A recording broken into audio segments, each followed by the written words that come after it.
लता मंगेशकर की अस्थियों को प्रभु कुंज ले जाया गया है। उनके निवास स्थान पर लता मंगेशकर की अस्थियों को कल शाम 6:30 बजे करीब उनको अंतिम विदाई दी गई थी। उनका अंतिम संस्कार किया गया था, जिसके बाद लगातार कई सेलिब्रिटीज उनसे मिलने आए थे। उसके बाद आज सुबह लता मंगेशकर की जो अस्थियां थी वो लेने आए थे पंडित जी हमारे साथ। हम आपको सुनाना चाहेंगे, हमारे रिपोर्टर ने उस पंडित जी से बात की है जिन्होंने लता मंगेशकर की अस्थियों को उठवाया है। तो आइए सुनते हैं वो क्या कहते हैं। द्वारा किया गया, सभी लोगों ने मिलकर वैदिक रीति से, परंपराओं से, अपने परिवार के लोगों ने दीदी जी का पूरा कार्य संपन्न किया। आज 3 कलश दिखी, 3 कलश का क्या तात्पर्य है?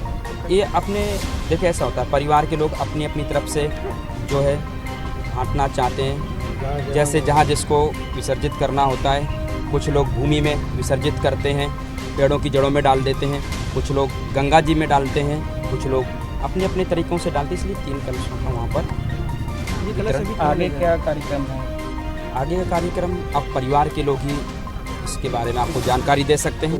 हाँ, आप अपना नाम अच्छा वाला नाम बताएं। हम सभी लोग तो स्मारक के लिए मांग करते हैं, होना भी चाहिए। आप अपना नाम। इतनी महान आत्मा और भारत में जिनका जन्म हुआ, इतनी पवित्र आत्मा जिनके हमारे। आप अपना नाम बताएं। मेरा नाम आचार्य भूपेंद्र शास्त्री, आर्य समाज सांताक्रूज।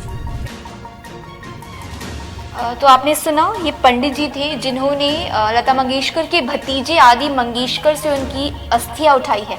इस वक्त हमारे रिपोर्टर राहुल शुक्ला जी ग्राउंड से मौजूद है, वो हमें पूरी घटना के बारे में और भी जानकारी देंगे। साथ ही इसके साथ राहुल जी, उनकी स्मृति स्थल बनाने की भी मांग उठ रही है, तो इस पर आप क्या कहना चाहेंगे? आज उनके भतीजे आए थे आदि मंगेशकर, और लगातार ये सवाल उठ रहा है कि उनकी अस्थियों को कहाँ विसर्जित किया जाएगा, क्योंकि उन्होंने शादी नहीं की थी, इसलिए कोई दावेदार नहीं कह सकते हैं उनकी अस्थियों के।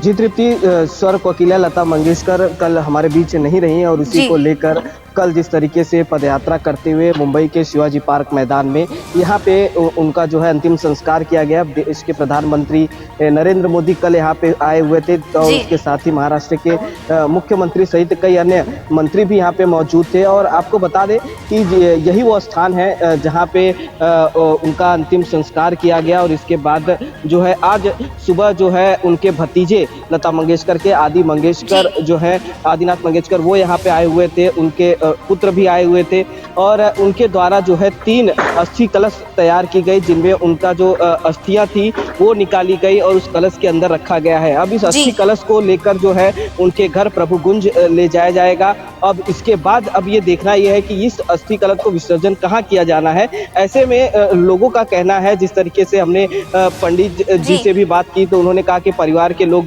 डिसाइड करेंगे। और कुछ लोगों का ये भी कहना है कि जिस तरीके से अस्थियां होती है, साफ तौर पर मुंबई नासिक जो पंचवटी है वहां पर भी अस्थियां विसर्जन की जाती है, गोदावरी में भी विसर्जन की जाती है। अब ये देखना है कि कहां पर विसर्जन किया जाएगा, इसकी जो है वो बातें हो रही है। और यहीं पे जो लोग आए हुए थे उनका भी ये कहना है कि स्मृति स्थल को लगातार बनाने की मांग उठ रही है। भाजपा नेता राम कदम ने भी अभी कुछ देर पहले वीडियो जारी कर कहा कि लता मंगेशकर का स्मृति स्थल वहां पर बनाया जाना चाहिए, क्योंकि बाला साहेब ठाकरे एकमात्र है जिनका स्मृति स्थल शिवाजी पार्क में मौजूद है। तो आपको लगता है कि लोगों की मांग की वजह से क्या लता मंगेशकर का भी स्मृति स्थल उधर बनेगा? क्योंकि पंडित जी ने भी कहा कि हाँ, उनका स्मृति स्थल वहां बनना चाहिए, लेकिन आपको लगता है कि महाराष्ट्र सरकार ये मांग को मानेगी?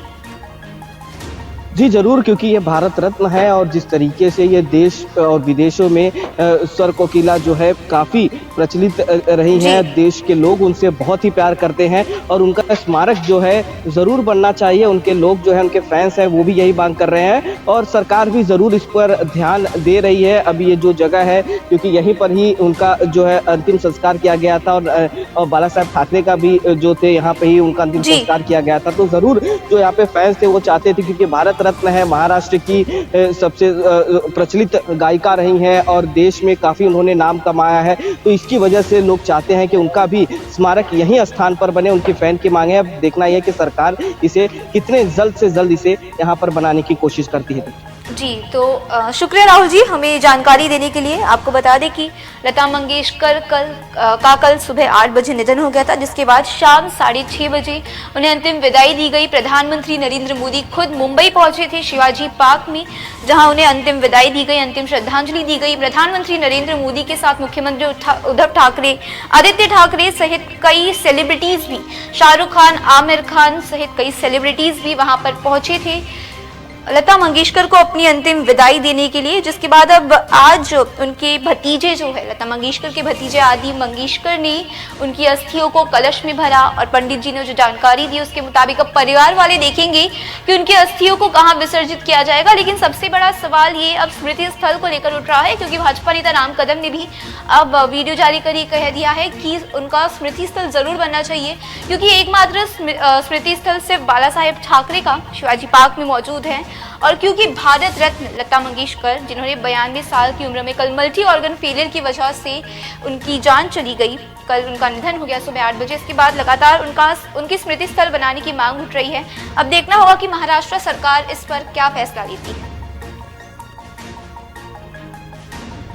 भारत रत्न स्वर्गीय लता दीदी हमें छोड़कर स्वर्गलोक में चली गई।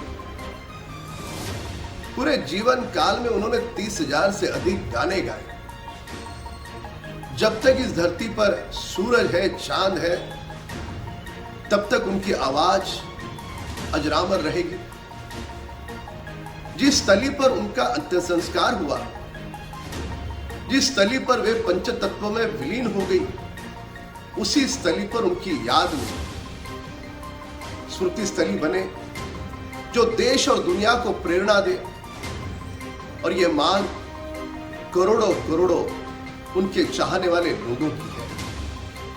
मैंने स्वयं महाराष्ट्र के मुख्यमंत्री को, महाराष्ट्र की सरकार को चिट्ठी लिख करके मांग की है कि जिस शिवाजी पार्क में लता दीदी का अंतिम संस्कार हुआ, उसी स्थली पर उनकी याद में एक भव्य और दिव्य स्मृति स्थली बने, जो देश और दुनिया को प्रेरणा दे।